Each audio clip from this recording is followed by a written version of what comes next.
चलिए बालाघाट से लौटते हैं वापस राजधानी भोपाल की तरफ, जहां की लिपि नगाइच ने भी 140वीं रैंक हासिल की। लिपि नगाइच महिला सशक्तिकरण और समाज की बेहतरी के लिए अपने जिंदगी में आगे काम करना चाहती है। इनसे खास बातचीत की हमारे संवाददाता आकर्ष शर्मा ने।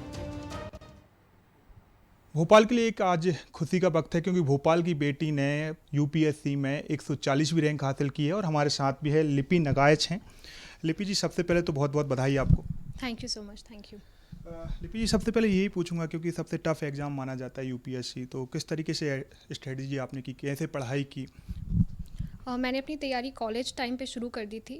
मेरा एवरेज 10 आवर्स का स्टडी टारगेट होता था और मैंने कंसेप्चुअल क्लैरिटी पे फोकस किया था और करंट अफेयर्स को भी अपना बेस बनाया था। एक चीज़ और जानना चाहूँगा कि आप बचपन से ही आपने सोचा था कि यूपीएससी, कब आपको लगा कि आप प्रशासनिक सेवा में आपको जाना चाहिए? ये मेरे नाना जी और नानी का ड्रीम था कि मैं सिविल सर्विसेज ज्वाइन करूं और स्कूल टाइम में मुझे सोशल स्टडीज़ में काफ़ी इंटरेस्ट था और उसके बाद से 12th में मैंने ये डिसाइड कर लिया था कि मैं अपने कॉलेज के सब्जेक्ट्स उसी हिसाब से लूँगी जो यूपीएससी में हेल्पफुल होंगे, तो तब से फिर मैंने प्रिपरेशन स्टार्ट कर दी थी। यूपीएससी में 140वां आपकी रैंक है, तो आईपीएस अवार्ड आपको मिल सकता है। तो जब आप पुलिस सेवा में जाएंगी तो क्या विषय आपके रहेंगे, किस चीज़ पर आप काम करना चाहेंगी? मेरी प्रायोरिटी रहेगी वुमेन सेफ्टी एंड सिक्योरिटी की, और दूसरी हमारे कंट्री में जो पुलिस की इमेज है उसको इम्प्रूव करने का एक इम्पॉर्टेंट टारगेट रहेगा। उसके अलावा और भी चैलेंजेस हैं हमारे क्रिमिनल इन्वेस्टिगेशन सिस्टम में, तो उनमें मैं काम करना चाहूँगी।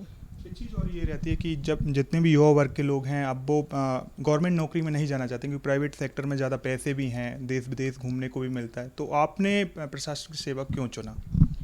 इसके पीछे रीज़न ये था कि मेरे पापा एमपी गवर्नमेंट में जॉइंट डायरेक्टर की पोजीशन पर है, तो मैंने देखा था उन्हें कि किस तरह से वो अपने काम के माध्यम से कंट्री के सोशो इकोनॉमिक डेवलपमेंट में कंट्रीब्यूट करते हैं। तो मुझे वहीं से मोटिवेशन मिली थी कि गवर्नमेंट सेक्टर में हम काफ़ी इम्पॉर्टेंट कंट्रीब्यूशन दे सकते हैं अपनी सोसाइटी में, अपने नेशन में, तो वहीं से मेरी इंस्पिरेशन थी। श्रेय किसको देंगी इसका आप? इसका पूरा श्रेय मम्मी और पापा को जाएगा, बिकॉज़ उनके बिना तो ये बिल्कुल भी पॉसिबल नहीं था। उनका सपोर्ट था, उनका कांस्टेंट मोटिवेशन था, और मेरे बाकी फैमिली मेम्बर्स भी, उनका भी कांस्टेंट सपोर्ट था, तो पूरा क्रेडिट उन्हीं को जाता है। मम्मी पापा भी साथ में, उनसे बात करेंगे। आंटी, कहीं ना कहीं आपकी बेटी ने आज नाम रोशन किया है, सिलेक्ट हुई है, कितना खुशी का पल? बहुत अच्छा लग रहा है।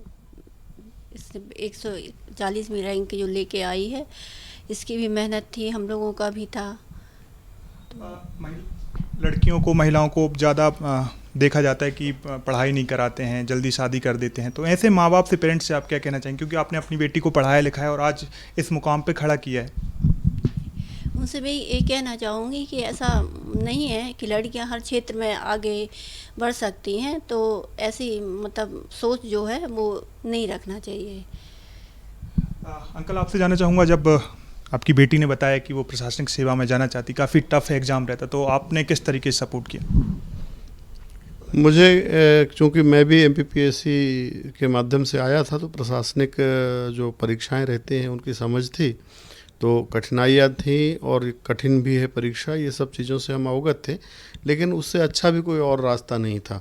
अगर आपको जीवन में एक अच्छा कैरियर चुनना है और देश के लिए और समाज के लिए कुछ करना है और अपनी प्रतिष्ठा हासिल करनी है समाज में, तो आपको निश्चित रूप से कठिन काम करके यूपीएससी जैसी प्रतिष्ठित परीक्षा को ही माध्यम बनाना होता है। बहुत बहुत बधाई सर, आप लोगों का ही सहयोग रहा है, यही कारण है कि लिपि आज जो है यूपीएससी में जो 140वीं रैंक है वो हासिल कर चुके हैं। लिपि ने तमाम सवालों के जवाब भी दिए। उन्होंने ये भी कहा कि जो बच्चे इस बार सिलेक्ट नहीं हुए हैं उन्हें हार नहीं मानना चाहिए, शायद आने वाली लिस्टों में उनका नाम हो।